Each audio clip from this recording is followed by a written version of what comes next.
maka-overcome tayo ng problems natin.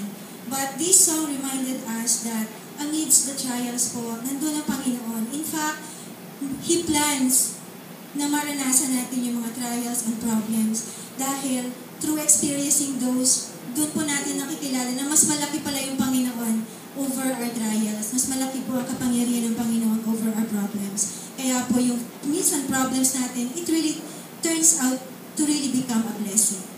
Yung aming pong kanta ay naway maging prayer natin na all our trials and blessings will turn out to be mercies of God.